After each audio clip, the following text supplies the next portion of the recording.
Let me see, did that go live? Yep. Looks like we're on. Welcome, guys. Another week, another live stream. Hope you guys had a good weekend last week. I know we did. All right. Just make sure I got everything turned on here. Yeah, it's not showing my stream data there. Ah, there we go. Okay. So today we are talking about sheathing and subfloor. In the past live streams, we've basically covered everything up until this point during the home building process. We haven't covered any of the plumbing yet. There is some plumbing you would typically do before you do framing, but we're going to cover all that together very soon. So we've covered foundation, we've covered floor framing, wall framing, and roof framing, traditional framing, stick framing, whatever you want to call it. So now we're going to talk about the sheathing. This is, if you think about the framing as the bones or the skeleton of the building, the sheathing is the skin. Okay, this is the protective layer that wraps the entire outside of the building to protect it from the elements, from pests, and all those kind of things. Okay, now the sheathing, as it's usually called, some people call it sheeting, and with like SHEETING. Everybody that I've ever worked with basically calls it sheathing. Maybe that's just a regional thing where I am. But anyway, so you'll notice I call it sheathing. It's the plywood or OSB, or even in some parts of the country, cardboard, believe it or not, that you wrap the outside of the home with, right? Now, in most cases, this sheathing is going to act to provide you with a couple benefits, okay? One, it's providing your shear walls, okay, shear strength to the structure. Now, what this means is it's going to keep the structure from falling over, essentially, from racking one way or the other, from wind or seismic stresses. So it's going to keep the structure standing, and then it's also going to protect it from weather, right? So it's adding one more layer of protection against temperature changes, against water intrusion, against humidity, wind, all that stuff. Okay. And thirdly, it's going to give us, like I said before, protection against pests. Okay, insects, rodents, that kind of stuff. It's one more barrier that they have to get through. Now, granted, there's a lot of pests that can pretty easily get through thin wood material, which usually sheathing is. But it does at least add some barrier to the outside against those sort of things as well.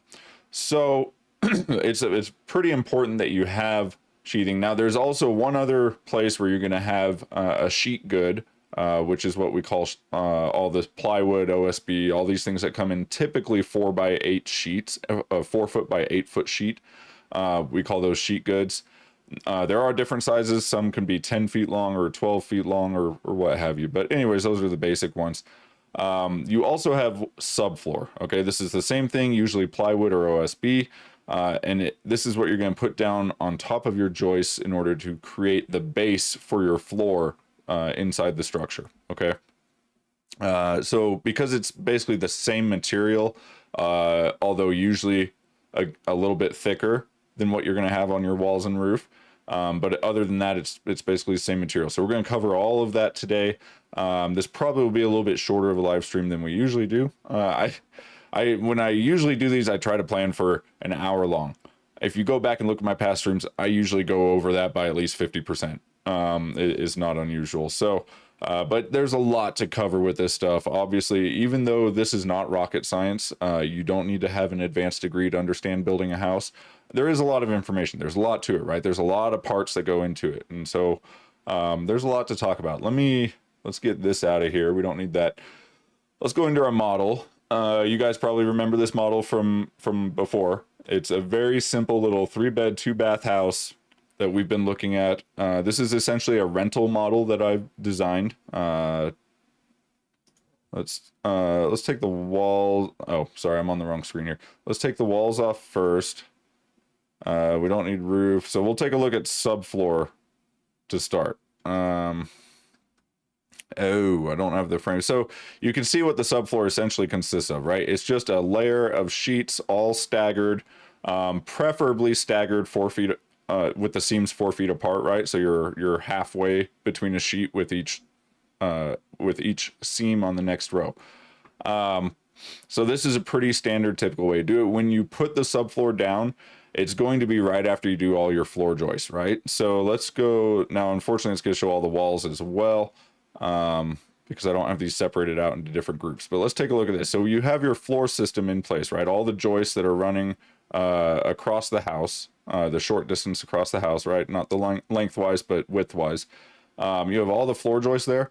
You won't have any of these walls framed on top of them yet, right? It's just going to be a floor system, just a bunch of joists rolled out across the foundation. You're going to, at that point, put your subfloor down. So where did my subfloor go? Up here. Okay. So you'll lay all the subfloor down on top of those joists. They're going to get glued down. It's very important that you glue your subfloor down with some sort of subfloor adhesive. This is going to minimize 90% of squeaks that you will get, okay? If not completely eliminate. So the glue is an extremely important factor. Make sure you're applying it in proper conditions. Read the application instructions for whatever type of glue you're using. There are different kinds out there. PL 400 is your standard kind of old school subfloor glue. It's not the best product out there. I've had some issues with it in the past, especially if you're in, low temperatures. Or even really high temperatures, it can have some issues. Something better nowadays, a popular thing on the market, and I use this on my current build, the A-frame that you guys can see on my channel. We used the Huber Advantech adhesive spray or whatever it is. It's almost like a spray foam, okay? But it's purple. It comes out of a can looking like a spray foam. But then as it settles, that foam all settles down into just a tacky purple goop that remains on top of each joist. The applicator is really easy to use. It works really well from what I've seen of it, from what I've used of it, which I haven't used it much, basically just on this current job. But it really does hold up. So I think it's a very strong option. It is more expensive. But overall, I mean, it's going to be a very small percentage of your overall budget for building a house. And so if you're worried about squeaks or something like that, you may want to try a more advanced product like that. Otherwise, just go with your standard subfloor adhesive. Another thing you can do to help minimize squeaks is use screws instead of nails, right? The vast majority of squeaks are going to happen from metal on wood contact. That's what creates the squeaks in your floor. So that metal on wood contact, the two materials have to rub against each other, right, in order to create that squeaking noise. Well, if you have a screw in there, that screw is not going to rub against anything because it holds everything tight. There's no loose nail that's going to be rubbing against your subfloor every time you step on that one spot that creates the squeak. So screws are really good for minimizing the chance of having squeaks. If you want to save a little bit of money though, because screws are more costly both in materials and in labor to install subfloor with screws, you can go ahead and nail it like you normally would, and then come back and add some screws into each sheet. Hopefully that keeps everything locked down tight enough to where none of the nails ever have a chance to even come loose, because it comes loose from movement of the subfloor over time, right? So if you have a spot where maybe the glue or whatever isn't holding that subfloor down tight enough, you had a floor joist that dropped, whatever, it creates a slight gap in there, and then whenever there's pressure on top of that gap, aka somebody walking over it, it gets a little worse every time, right? And so that tends to expand. So having a really good subfloor glue and having mechanical fasteners, aka screws, that are going to hold everything nice and tight over time is going to minimize your squeaks. So those are two key things to putting your subfloor down. Other than that, just follow your engineer specifications or your manufacturer specifications for your nailing pattern. Typical nailing pattern is like 6 inches around the edges, and then 10 to 12 inches apart in the field, which just means running across the face of the board. But on all the edges of the board where you have seams, usually about 6 inches apart is pretty standard. Anything else with subfloor? So subfloor material, as I said before, is typically going to be either plywood or OSB, okay? Oriented strand board. If you're not familiar with that, just look it up. It's very common today. It's what's used in place of plywood. What traditionally would have used plywood nowadays in most cases is often using what is called OSB. OSB is fine. It's an engineered wood product. It's under different applications, there's reasons why you might want to use plywood over OSB because of specific properties that plywood has. But in just about all cases with modern building, in residential building, the OSB is going to work just fine for you as long as you're using the right thickness. Okay, so for subfloor, standard thickness is going to be 3/4 inch. Okay, so if you have 3/4 inch plywood, that's what you'll find in a lot of older homes as your subfloor. Older meaning like within the last 30 years or so, 30, 40, 50 years. Prior to that, you will find what was actual floor boards. So these would be like 1.5 or 1 to 1.5 inch thick boards that were laid out often diagonally across a floor frame, but sometimes just perpendicular to the joist, just straight across. These were just, nailed down and stacked up one next to the other all the way across.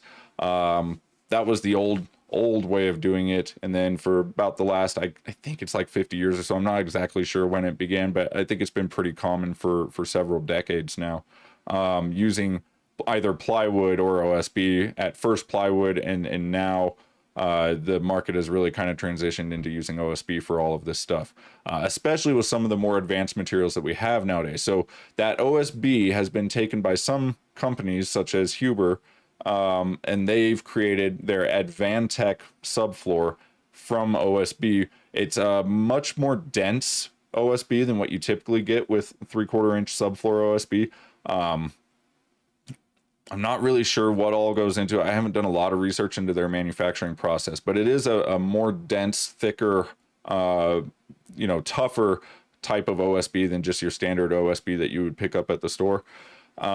It is a little bit more costly. They also coat the top of the face of it. Well, one of the things that really that sets it apart from standard OSB, and I'll say this is why I prefer to use Advantech subfloor. From my understanding of it, the glue that they use, typically manufacturers of OSB will use a special kind of glue on the exterior face of it, in order to make it somewhat weatherproof so that it can at least hold up during construction, right? Because you're going to get rain and snow and whatever during construction. So they do face it with a substance that makes it somewhat weatherproof for at least a limited amount of time, right? The difference between normal OSB and the Advantech OSB is that the Advantech OSB uses that, I'm not even sure what it is, but that coating or whatever, it goes all the way through, it penetrates through the OSB. So the OSB is actually put together using that. So even if you have some peeling or whatever, or some damage to the Advantech subfloor, I believe it will still hold up in those newly exposed areas, maybe, or even the cut edges and things like that. They're going to hold up to the weathering a lot better than your standard OSB. But yeah, also even just the coating they have on the face of it. They also have the Advantech, I think it's called X Factor or whatever. It's the yellow or the gold faced subfloor. That stuff is like top of the line. That'll hold up for a long time under weather or whatever conditions you have.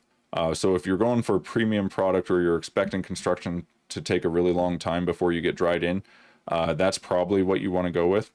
One last thing I'll say about subfloor. All subfloor sheets are going to be tongue and groove, at least all the ones that I've ever used, and I don't know why you wouldn't use tongue and groove for a subfloor. Basically, that means that all the edges on one side, along one edge of the sheet, lengthwise, it's going to have a little tongue that sticks out, and then on the other side, it's going to have a little groove that comes into the edge of that sheet. And that allows every sheet that you lay down successively after that one to slide with that tongue into the groove of the sheet before it. And so it locks everything together nice and tight so that you create a really strong subfloor system there. So it's very important that you're always using tongue and groove. If you're looking at 3/4 inch material, that's probably what you're going to find mostly anyways, is tongue and groove. But you can get 3/4 inch material that's not tongue and groove. So make sure you're getting that. Beyond 3/4 inch, another popular size or thickness, I should say, for subfloor is going to be your 1 1/8.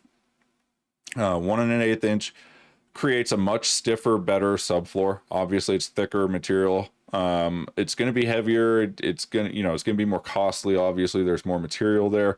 But it's a really good option.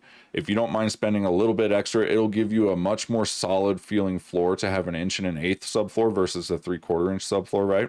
I think that's pretty intuitive that that's going to give you a sturdier, stiffer floor, right? So 1 1/8, honestly, 3/4 inch works in most cases, right? Unless you have some kind of weird span with your joist. But if you have your typical 24 or 16 on center joists, 3/4 inch subfloor is going to work just fine for you. But with 24 on center floor joists, I will say there's probably a noticeable difference to most people between the 3/4 inch and the 1 1/8 subfloor, depending on what your joists are. But if you're using just standard I joists, then that's certainly going to be the case. If you're using like solid LVL joists, that's going to be less noticeable because really the joists are going to absorb a lot. In that case, they're just a lot stiffer than your standard I joist if you're using solid LVL. So those are things to consider when you're deciding on subfloor. Trying to think, I don't know that there's anything else I really need to say on that. If you have any questions on it, let me know. I'm happy to answer questions about subfloor. But I think we're going to move on from that to the walls now, because I've pretty much covered everything there is to cover on a general basis regarding subfloor. Yeah, I mentioned floorboards. That was the really old way of doing it. Okay, yeah, I can't think of anything else. So after you have your subfloor down, that's when your framers are going to get to work framing your walls. Okay, all of your wall framing is going to go up, and at this point, it may or may not already have the sheathing on it when it goes up. So some guys like to build their walls. All of your walls, if you remember from our framing discussion, are going to get framed laying flat on the floor, and then they stand the walls up, right? Now, it is certainly possible to, while that framed wall is laying flat on the floor, square it up and go ahead and get your sheathing nailed onto it right before you lift that wall up. That's very common nowadays. I couldn't even venture to tell you how many guys do it, but it is pretty common. I see it regularly. And it's a nice way of doing it. It does save you the hassle of having to try and lift the sheets up onto the wall and nail them in place, getting everything nice and straight. For people that have done it a lot, I've done it quite a bit. I'm familiar with putting sheets up on the wall, nailing them once the walls are up. I don't really mind doing it that way, but if I have the equipment on site, I prefer to do it when it's laying flat, just because it's easier, less stress on the body, all that kind of stuff, right? But notice I said if I have the right equipment on site. Sorry, this light just died.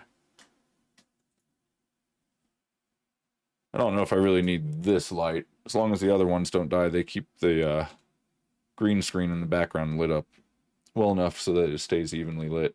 Anyways. Let's try that. Okay.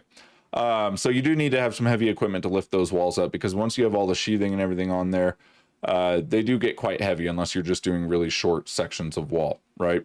So it helps if you have a, like a telescopic lift, or aka telehandler, or a crane even, I guess, if you have that's most guys aren't gonna have access to a crane whenever they want, right? You usually have to pay quite a bit of money just to have a crane on site. You got to schedule that ahead of time. So most guys, if you're building just a simple house like this one that we're looking at here, you could easily stand all these walls up just using your telehandler forklift, right? But if you're doing some kind of structure where it's like 35 feet up in the air and you're building a top story, and we're doing some weird stuff with walls, or what, a really tall wall or something there. Maybe it's a single pitch roof, so you have one side that has like a 3-story tall wall almost, and you need to lift all that up. You're obviously gonna need something that can reach that high. Okay, that's all I'm trying to get to. Just make sure you have the right equipment for handling that, because it's very unlikely your guys are gonna be able to lift that wall up on their own. Yeah, so I think that pretty much covers how you're going to sheathe your wall. You can, like I said, you can either snap a chalk line across it so that you're nice and straight, and then just start throwing one sheet up, holding it up one at a time and just nailing it on. You can see in my garage video, I did that solo. It's not the easiest thing to do solo, but you can. it does help a lot to have another pair of hands there that can hold, one person holding the sheet up on the wall nice and straight and everything, and then the other person just nailing it. Makes it go a little quicker and easier for the guys. So it's really a two-person job, but you can get away with it with just one guy. Yeah, so as far as your wall sheathing goes, the sheathing, let's talk about materials for a second, because you have a few options. Like I already said, you have your plywood, your OSB, but there's also a third option when it comes to wall sheathing. Technically, this is not something that I've ever used, nor would I. If somebody told me to use this, I would tell them find somebody else. But there are a lot of production builders, I think mainly in places like Texas, is where I've seen it most. I'm lived in Texas a long time, so I'm familiar with kind of building trends down there, but also there's a lot of content that you can find online dealing with builders in Texas, just because there's been a lot of construction in Texas in general, right? So there's a lot of new construction techniques that are going on there for production builders that you won't necessarily see a lot of other places. One of those being that there's this new method of just sheathing a house with cardboard. As long as you're getting your shear strength from what is typically let-in bracing on your wall. So what you would do is do a diagonal piece of bracing. You would have to cut in little notches all the way down your wall, and then you would place a diagonal, usually 2x4, from one end of the wall down to the other end. And this is going to provide your shear strength so that the wall doesn't want to rack one way or the other, right? It works. That is technically a shear wall. It's a braced shear wall. It's not something that I would ever want. Okay, that light's not going to stay lit. It's not something that I would personally want to do. A, it seems to me like it's just going to take more time. B, you still have to put something on the outside wall. And if you're just doing cardboard, cardboard doesn't hold up very well against pests. It doesn't hold up very well against moisture. It also doesn't block sound very well. There's a lot of reasons why I would not use this stuff. I don't even know who the manufacturers are of it or what the technical name for it is. It's essentially a cardboard sheathing. Look it up online. You'll find lots of examples of it and people making fun of it. But that is something that is an option if you're trying to build really cheap. I suppose it might be a little bit cheaper. Like I said, you're going to have extra labor doing the shear walls then, because you have to do the let-in bracing and all that stuff. I don't know that it would really end up in the end being all that much cheaper. Maybe. I've never looked to see how much the stuff costs, so I guess the material costs could be offset enough that the extra labor is okay. But I just wouldn't use it. No custom home builder in their right mind would ever use it. So it's really a production builder kind of thing that you're going to see with the big builders in Texas, where they're just doing 20 houses on a street and they're trying to get them all done as quickly and cheaply as possible, right? Highly don't recommend it, but just be aware that is something that's out there. If you see a house being built with it, it's not necessarily wrong. It's a cheap way of doing it. But as long as they have their shear walls framed correctly, it's okay to use. So beyond that, we go to what you have is your plywood and your OSB, same as we did with the subfloor. You can also, just like with the subfloor, you can also just have boards that form your sheathing, your shear walls essentially. Again, a lot of times you'll see the boards done diagonally at a 45-degree angle, but other times just horizontally across. That's more of an older way of framing. Nowadays, like, everybody uses sheet goods for your shear walls. So when it comes to your sheathing, what thickness of OSB and plywood are you going to use? You're going to use typically 1/2 inch, or 7/16 is really the nominal size, or sorry, the actual size for your OSB sheet goods. Plywood, I think, is still an actual 1/2 inch. I don't think you can get 7/16 plywood. I've never really checked. I always just get 1/2 inch plywood for anything that I need 1/2 inch for if I'm using plywood. But for OSB, by code, it is okay to use 7/16 OSB, even though that is slightly under 1/2 inch. It's essentially the same thing. You can upsize that to 5/8 if you really want. I don't know if there's a whole lot of benefit to going 5/8 unless you need the extra strength for your specific area, maybe hurricane strength or something like that. I couldn't tell you. We always build with 1/2 inch sheathing on the walls. Again, you have some more advanced options nowadays with building science where it's come and all this. So you have something like zip system. You'll see that on the A-frame build that we're doing currently. Zip system is essentially, as I was saying before with the Advantech subfloor, the zip system sheathing is kind of the same thing. It's just an OSB that has a special coating on the outside that makes it essentially your sheathing and your WRB, your weather resistant barrier, which is typically a house wrap.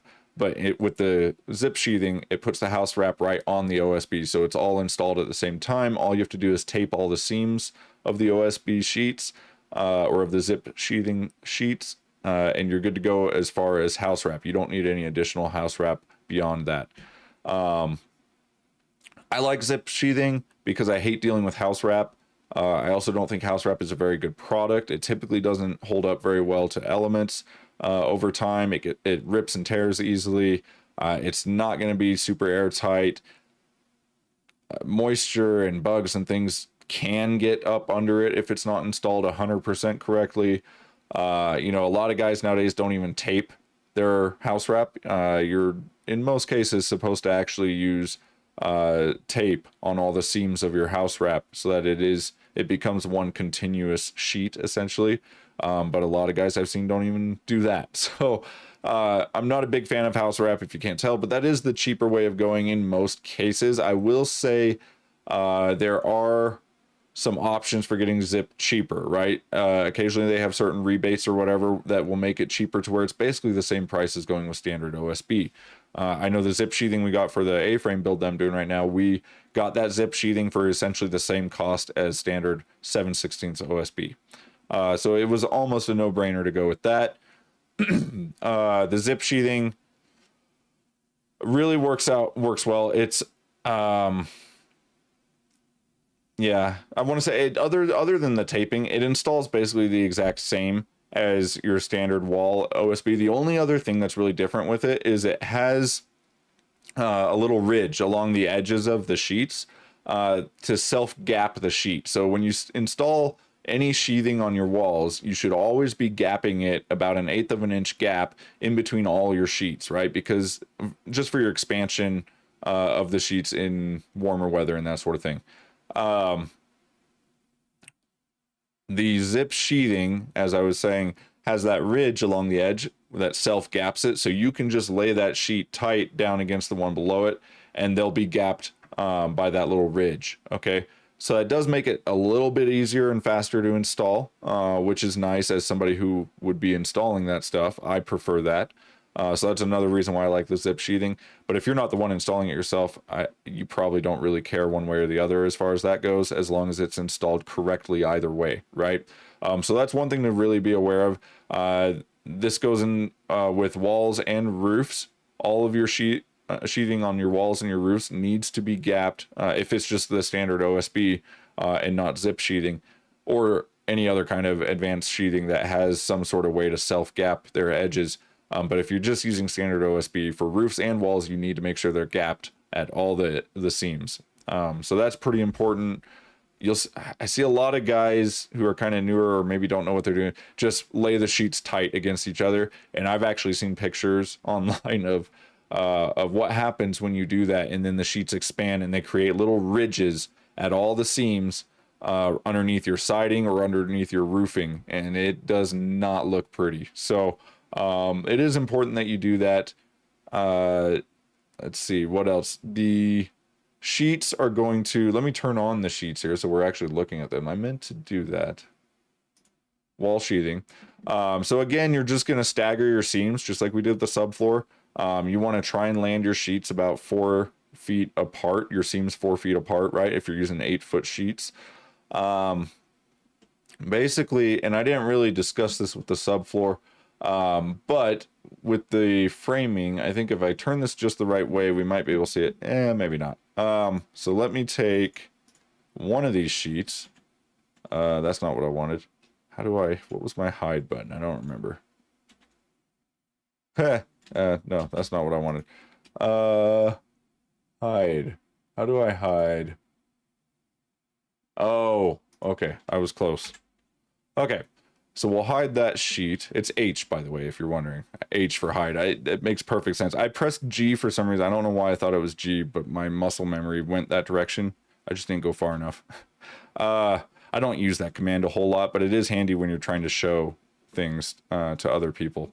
So as you can see, this sheet here lands halfway onto that stud, right? So all of your seams, where your seams meet, the seams that are parallel to your studs, they need to land directly halfway on a stud, so that then the next sheet comes halfway on, and that way you're able to nail the edge of both of those sheets into the stud behind it.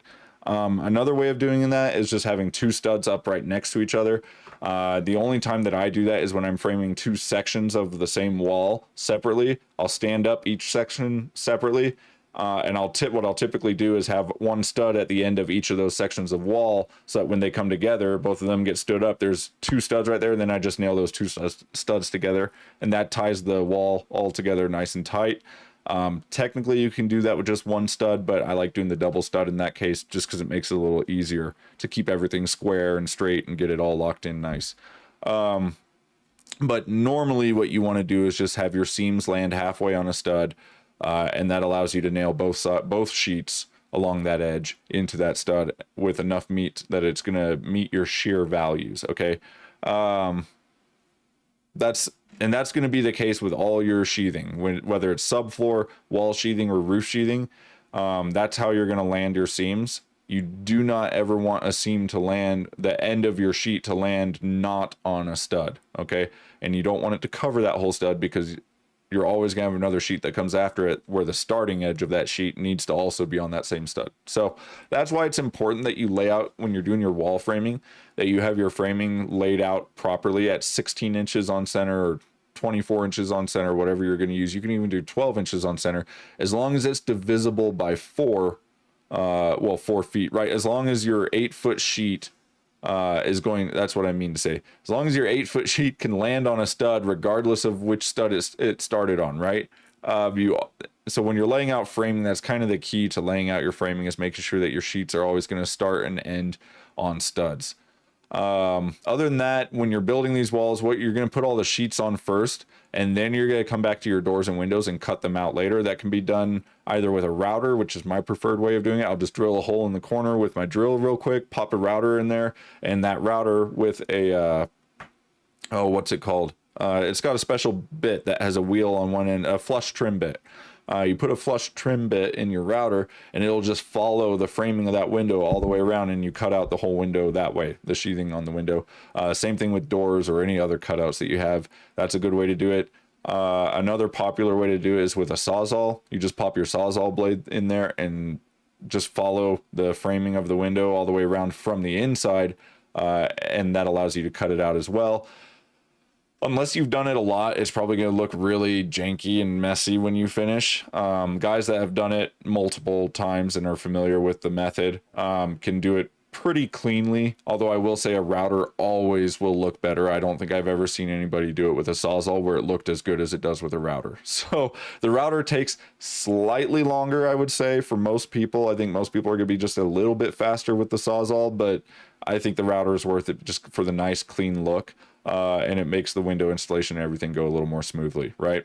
When you're doing your flashing and all that stuff, it's just nicer. So I typically will go with the router on it.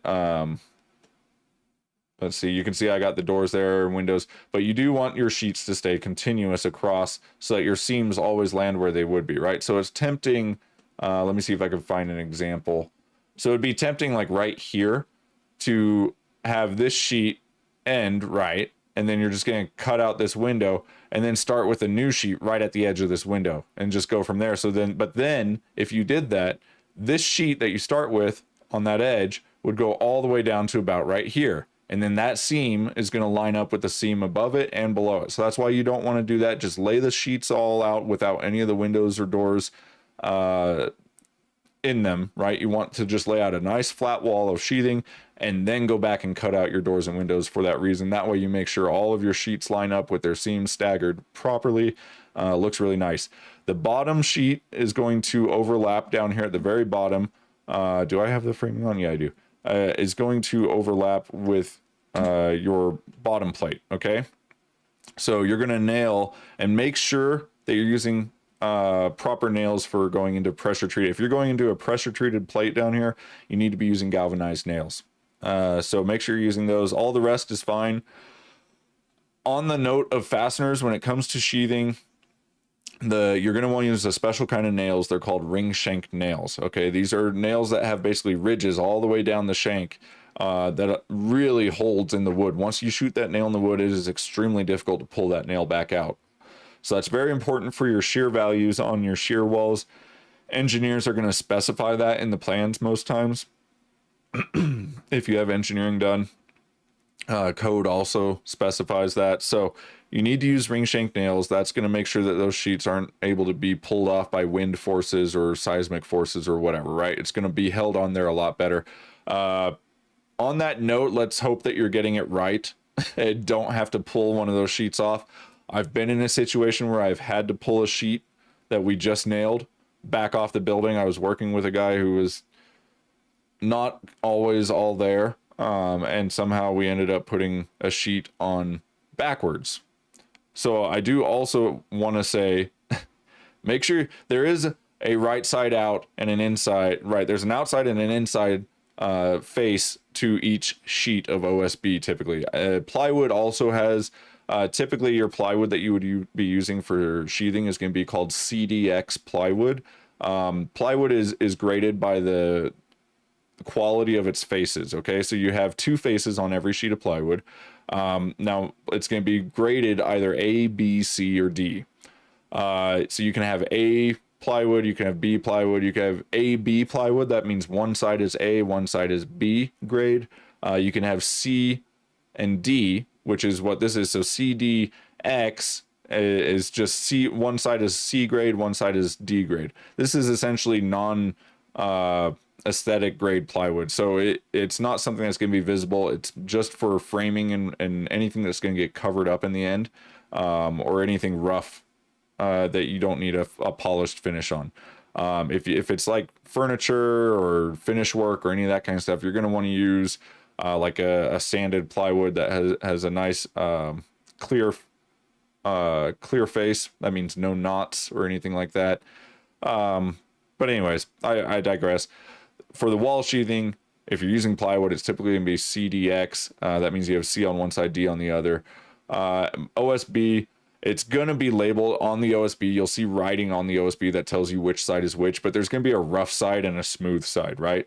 The rough side, it's also the side, typically your OSB sheathing is going to have lines painted on it. Those lines are going to usually be spaced 16 on center and 24 on center. They'll have lines for both, right? For both a 24 on center and a 16 on center, usually. Maybe just 16 on center, depending where you are. But anyways, they'll have lines going both ways for lengthwise and across the width of the sheet. So those lines are so that you can easily quickly line up where the studs are and nail them, right? You don't have to measure out where to nail to hit a stud. You just go right where those lines are painted on the board, and that's where the stud should be if you framed it correctly. So another reason it's important to frame your walls correctly was 16 on center, 24 on center, whatever spacing, stud spacing you're using. Make sure the layout is all done correctly, because if you're off by 2 inches and you come to nail that sheathing, and you're going to completely miss that stud, right? So yeah, use ring shank nails with your plywood. Make sure it's facing out the right way. The exterior side out, right? Because that's going to be the more weatherproof side that's meant to hold up against the weather during construction. So that's important. Also on the roof, it's important because the rougher side is going to be easier to walk. It's going to have more grip. So you're going to want to be walking on that side of the plywood. You don't want to be walking on a roof with the smooth side of the plywood up. That's dangerous. So things like that, very important. But yeah, your sheathing is going to come down, lap over your bottom plate. You're going to nail with galvanized nails into your bottom plate, and then you're going to keep nailing up to your frame, all the way up the wall, just nailing it to the framing. As I was saying, you're going to use ring shank nails. The nails that you're using with sheathing, they're called number 8s or 8-penny nails. Sorry, number 8 would refer to a screw size. 8-penny nails. Basically just means a 2 3/8 inch nail. That's what is commonly used nowadays as an 8-penny nail. It's going to be a 2 3/8 inch length. And then, like I said, get the ring shank for the sheathing. Usually these are going to be collated nails because you're using them with nail guns nowadays. So it's pretty standard size, easy to find anywhere that you would find normal hardware supplies. Just like we did with the subfloor, your walls are also going to have a specified nailing pattern depending on your shear values that you need for your walls. So check your engineering on that, but typically it's going to be very similar to the subfloor where you're going 4 to 6 inches is pretty standard in a lot of areas that have shear value requirements. 4 to 6 inches on all your edges, and then in the field coming across the sheet right through here, because we're going to nail it to this stud as well, and then nail it to this stud here. This sheet is going to get nailed to this stud right across the middle of it, right? So that's called in the field. And so your nailing in the field is typically going to be anywhere from 8 to 12 inches apart, depending on your engineering. Again, whatever stresses or shear values your walls are designed for is going to determine that. So make sure you're following the correct nailing pattern there. And I think for walls, that pretty much covers it. You guys feel free to let me know if you have questions about sheathing a wall, but I think that covered most of the basics of it, right? We talked about the more advanced methods. You can use like zip sheathing, where you're just going to tape all of these seams with their special zip tape. It's important that you use the right product with your sheathing, right? So if your sheathing is made by Huber, it's a zip sheathing, use the zip tape that they make specifically to go with that sheathing. Okay, that's going to give you your warranty, because if you don't use their tape, I don't think you can get warranty on it, right? But if you use their tape with their sheathing and you do it all correctly, they tell you to roll the tape. You need to have a roller, and you roll that tape once you lay it on the boards. Rolling that tape presses the tape into the grain of the sheets, and that's going to make it adhere a lot better, right? So you got to do all these things to make sure that you get warranty, but they do give you a pretty nice warranty with their product, which is good, just in case you ever do have issues down the road. But if it's all installed correctly, you really shouldn't have any. At least everybody that I know that uses these products, they still swear by them. They still use them because they haven't had callbacks for warranty issues and these kind of things, right? So it is a little bit more premium product, but it might be worth it in your situation. And I find the cost nowadays, especially, is not that big of a cost difference between using something like zip sheathing and just going with standard OSB and then putting a house wrap around it. House wrap is just a pain to deal with anyways, unless you have a nice, easy little single story 8-foot wall. Otherwise it's always kind of a hassle. And even then it's still a little bit of a hassle to put on. But anyways, so that's wall sheathing. I think beyond that, we can talk about just the roof sheathing. It's going to be very similar to the wall sheathing.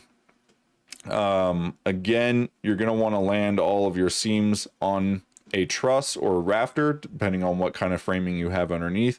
But all the seams need to land on some framing member so that you have something solid behind that seam to nail into.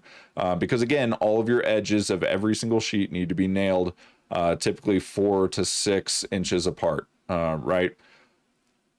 So again, if you're using standard OSB, gap all of your seams. You want them gapped about 1/8 of an inch. What I usually do to gap 1/8 inch, just real quick and easy while I'm installing sheathing, is I'll stick a 16 penny nail, like a 3.5 inch nail, framing nail. I'll stick one up at the top and the bottom corners, slide the next sheet up against it, nail it in, and then pull those 2 nails out because those are just my spacers, and I move them over to the other end of the sheet for the next one, right? And you just keep going along like that. So you can use 16 penny nails for spacers. That works really well. You can also use shims or whatever, right? Just something to give you an 1/8 inch gap. Maybe the edge of your speed square, right? They have that flat edge. It's usually an 1/8 inch metal edge that it has there, and you can just place that right in there for an 1/8 inch gap as well. That's something that as a framer you're always going to have with you. It's easily accessible, ready to go. You can place that in there, get your gap, throw a nail in it to hold the sheet in place, take that out, put it at the other end, throw a nail in it. You now got your gap all the way along, and then you just nail off the rest of the sheet, right? Pretty simple, but it's very important that you do that. Otherwise you could definitely have issues down the road with ridges forming along all of your seams. You are going to have overhangs. So this is something I've seen it done different ways. Some guys will take, so you can see here, The sheathing, basically the seam lands right where the edge is for the overhang, right where the edge of the wall is, and then you have the overhang beyond that. Sometimes, depending on your engineering, you won't necessarily want a seam to land right there. They'll want a seam at least 4 feet back, right? So what you would do is move this sheet, this little quarter piece of sheet or whatever it is. It's I think I did this with 18-inch over. It might be a 2-foot overhang. I can't remember for sure. But anyways, you would move this over here after this sheet, and then have the little short piece there, and then this full sheet could then extend after that one all the way out to the edge, and that way you don't have a seam right there along the edge. When I do these models, I'm typically just trying to get an idea of how much material I actually need so I can get an idea of the cost to build. So in that case, I don't necessarily need to design it all out exactly that way, because when I'm doing it in the field, I know what I need to do based on the engineering that was done. So for the purposes of figuring out material costs, I just went ahead and did it like this because it was a lot easier just to lay out each sheet successively. I know I've talked about it before. I will have some videos coming out at some point. I'm trying to find the time to get it all put together finally, that teach kind of how I use SketchUp, how I do a build like this, and I'll talk more about that kind of stuff then. But I know I've had at least some people say they were interested in that sort of content. So, and it is really helpful. It's not that hard to learn. It's a pretty simple, I never brought that sheet back into it. Let's just back up. There we go. Get that sheet back on there. But anyways, it's a pretty easy program to use once you've learned it. It doesn't take very long to learn, and it's really, really helpful because you can get all your measurements in here. I mean, all you got to do is take out your tape measure, press T for tape measure, and you can measure any measurement you want, and it's going to give it to you in feet and inches, just like you were building in the field with a tape measure, right? It's very nice for planning out builds and figuring out material costs, quantities, that kind of stuff, right? So anyways, I just wanted to mention that. I know there were at least a couple people that were looking forward to kind of how-to videos on how to use SketchUp for planning your builds. So I do have some in-depth stuff I'm putting together for that. But let's keep going with the roof framing. I'm getting a little distracted here by other topics. As far as your roof sheathing goes, on thickness, I think I mentioned this before when we were talking about the walls, but you're going to want to go with 5/8 thickness roof sheathing minimum. I believe that's code just about everywhere in the US. I have seen people, for some reason, try to put 1/2 inch, or actually it was 7/16, right, OSB on for roof sheathing. I don't know why. I don't know who would go and sheathe a roof without knowing what they're doing. But anyways, I mean, the plans specifically state 5/8 sheathing. So if you're following plans, you wouldn't have missed that. They had to go back and basically cut out pieces of OSB that would fit in between. So up here in the trusses, they had to stiffen with cutouts of OSB. I think that's what they did. I was being told about this. I actually didn't see it personally myself, but I've heard about it from the inspector for our town that took over for me, because we decided to get a full-time inspector. I was part-time inspector for the town until finally they decided they needed a full-time guy, just because of the growth that we've had. But anyway, so I was talking to him the other day, and there's a house nearby that was being built where they did that. They put the 7/16 OSB on there. So he had to go figure out what the fix for that would be, talk to some engineers and whatnot. And essentially the fix they came up with is they had to cut out a bunch of little pieces of OSB from sheets that would fit up in between every single truss, nail them in there to stiffen the whole thing. And yeah, it was a mess, added a lot of extra cost, I'm sure. So it is important that you make sure you're using the right thickness of sheathing for the application, right? So for your roof, that's typically going to be 5/8 thickness, whether it's plywood or OSB. Either way, it's going to be 5/8. Okay. We talked about nailing. Again, you're using ring shank nails here. It's just like we were on the walls. Basically, everything is the same here with the roof. You're just using slightly thicker sheathing. Yeah, I don't know. There's probably not much else to talk about than that. If you're doing attic insulation instead of roof insulation, right? So you have your typical lid insulation in between your ceiling joists, or the bottom chord of your trusses, depending on what kind of framing you have. That means you have a vented attic space. Then you're going to need your vent along the ridge up here, right?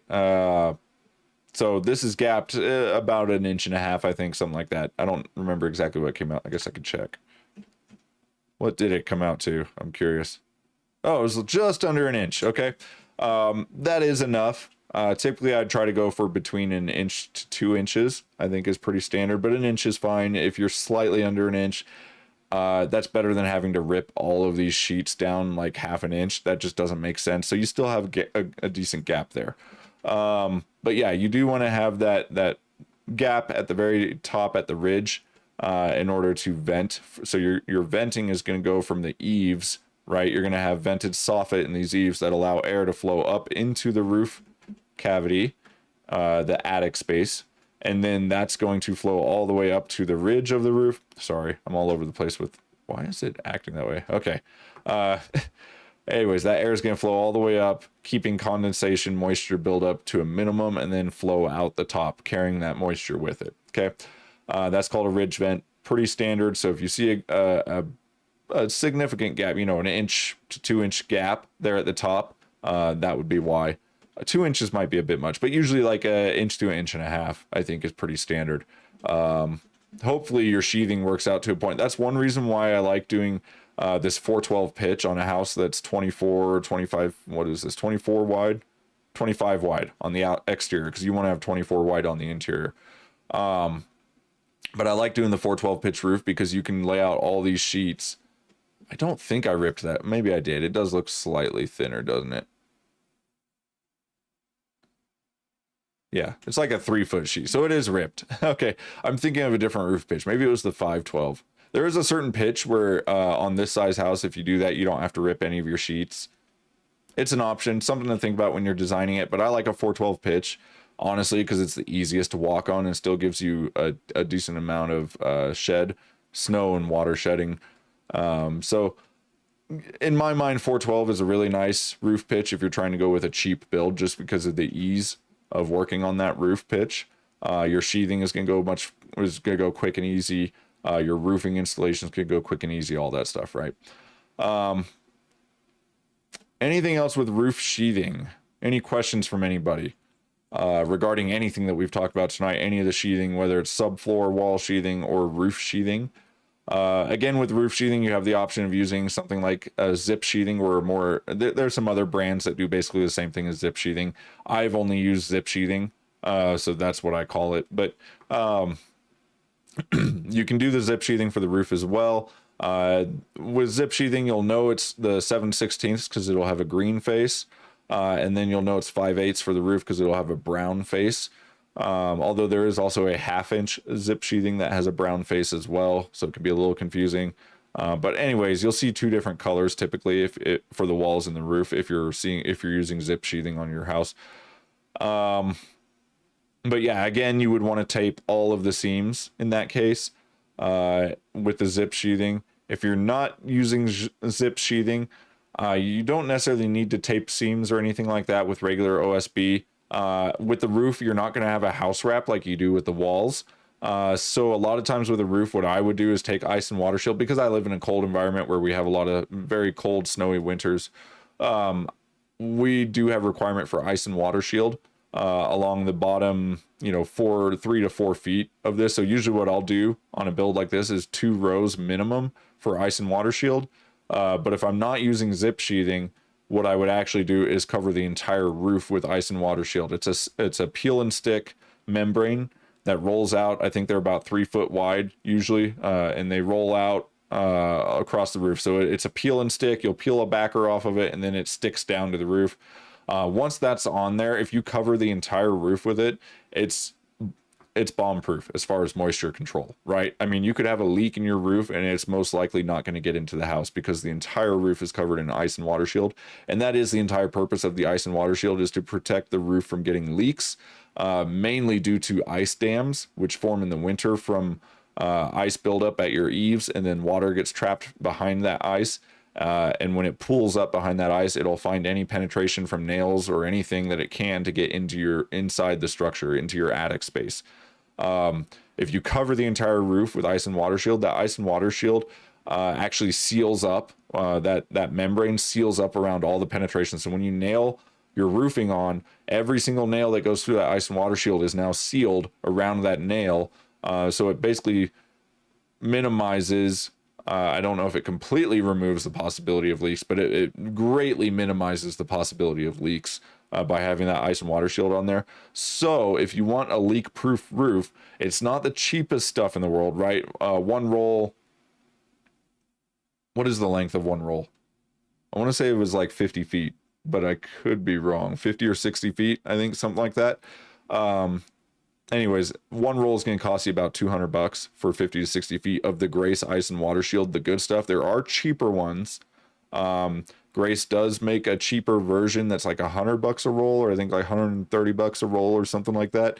I considered buying that once, but I'm glad I didn't. I have used it, and it's not good. It doesn't hold up. If you're getting the roof on right away, it's probably not a big deal, but if your roof is going to be exposed for any amount of time after you put that ice and water shield on before you get the roofing material on, it's not going to hold up if it's the cheap stuff.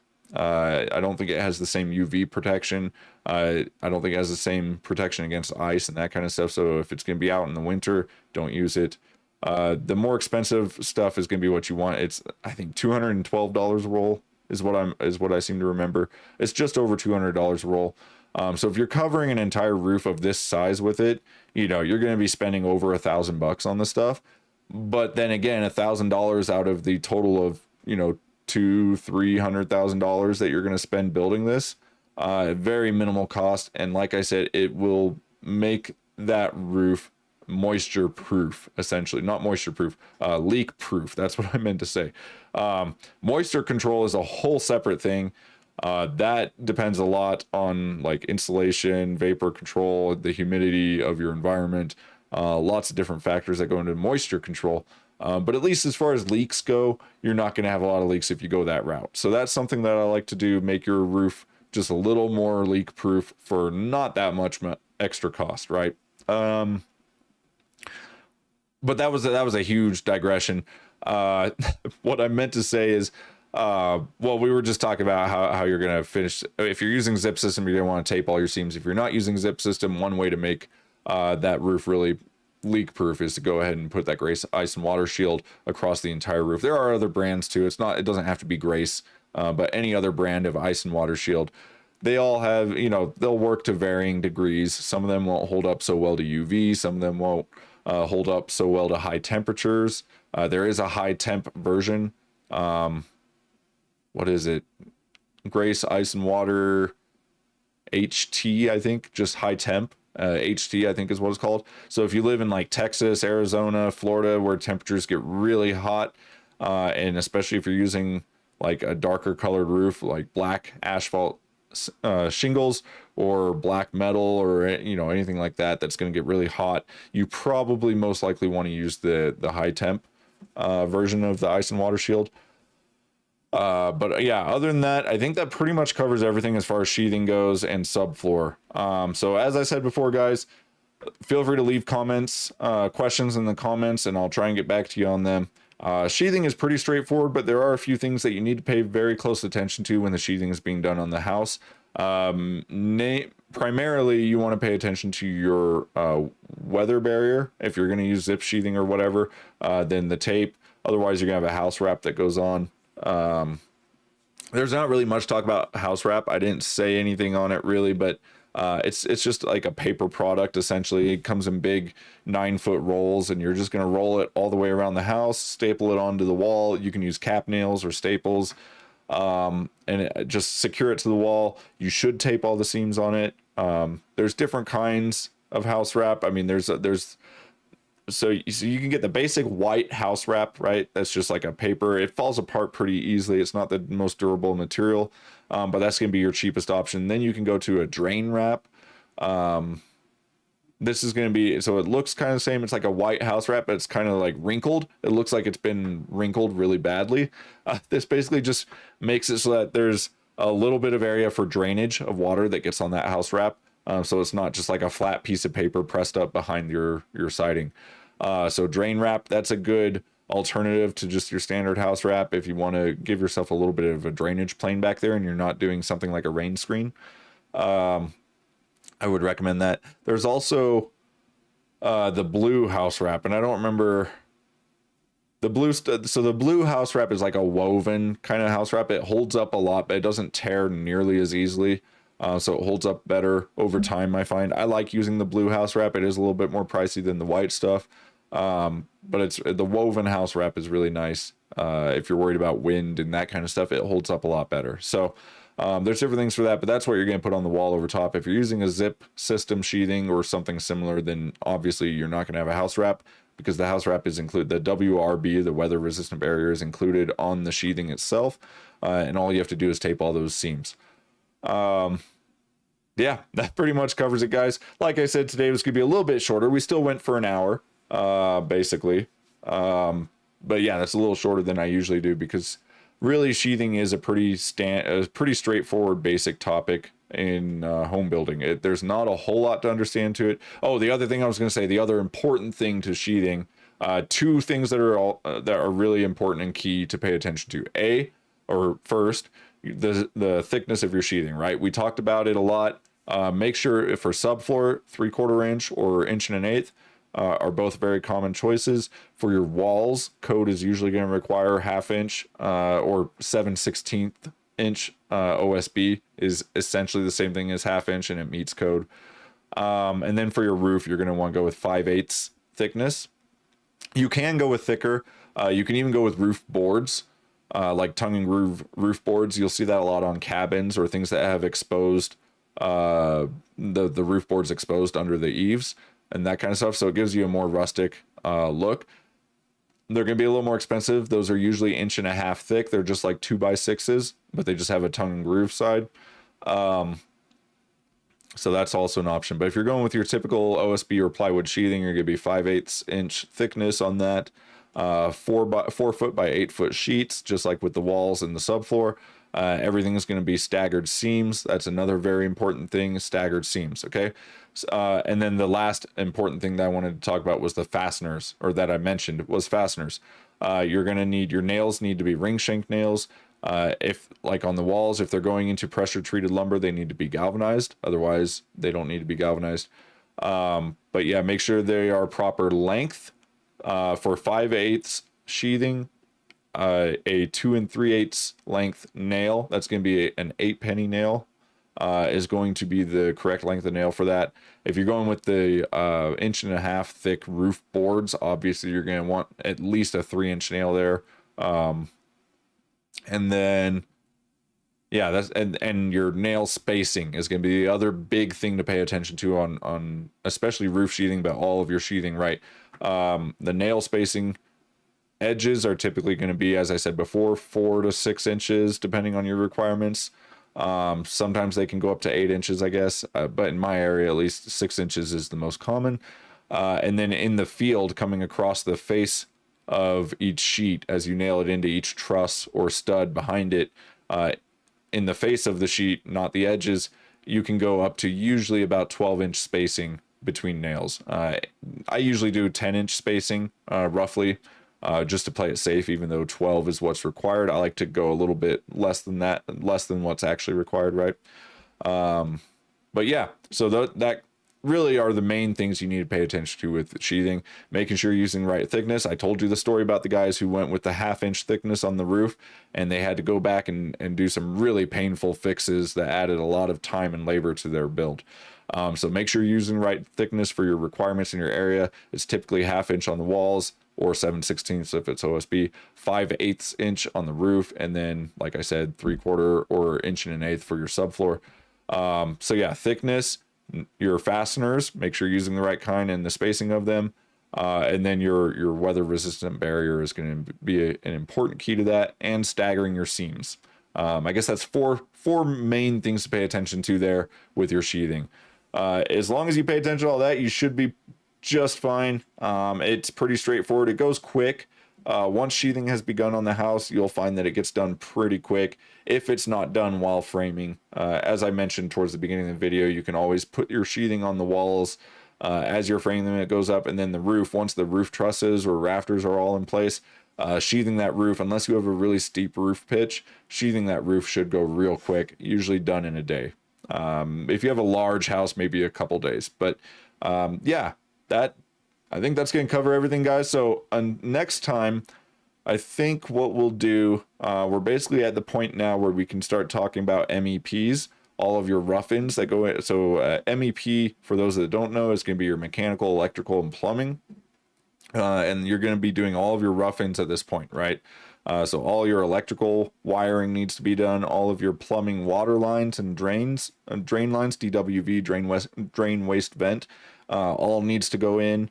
And then your mechanical, this is going to be your HVAC, any vents for like dryer vent, your bathroom, exhaust fan venting, vent ducts, all that stuff needs to go in during the rough in phase. So I think next time maybe we'll talk about that, or maybe not.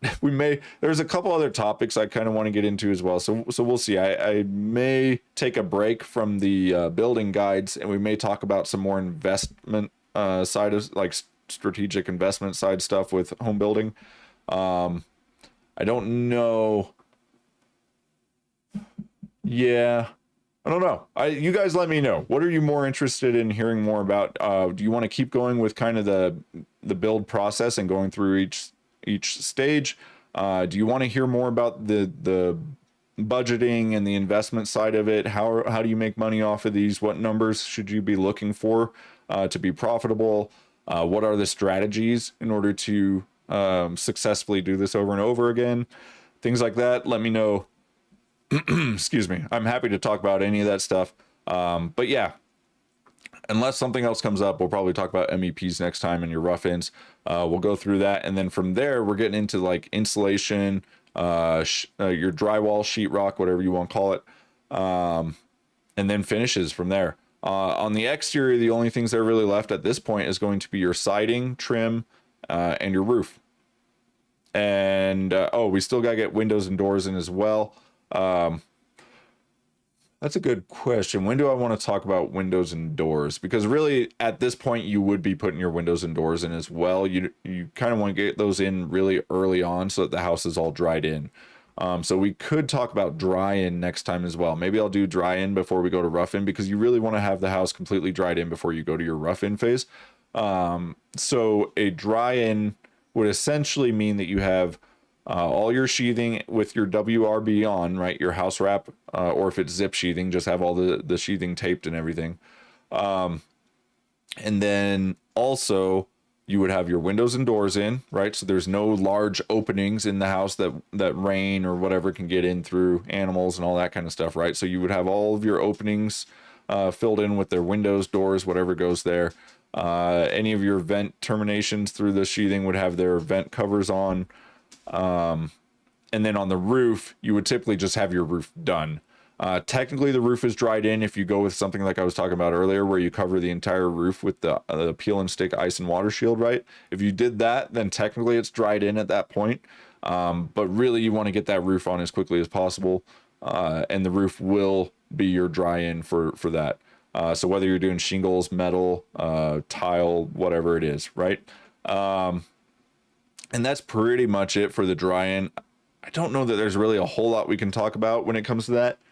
With things like windows and doors, I suppose there's a few details we could talk about, but maybe I'll just leave it at that. Do you guys want to hear more about the dry in phase? Do you have any questions about dry in? Just getting this thing all weatherproof, because really that's what you're doing next at this point. And then from there, you would move to your MEP rough-ins on the interior, because like electrical roughing and all that, you definitely don't want a bunch of, rain, water, and everything getting inside the house while you have electrical going in and HVAC, mechanical, and all that stuff going in. So, yeah, that'll do it for today, guys. I'm going to get out of here. Enjoy the rest of your weekend, and I should see you next week. I don't think I have anything in particular scheduled. Let's see, that's going to be the 8th. So, yeah, we should have another live stream next week, so I'll see you then.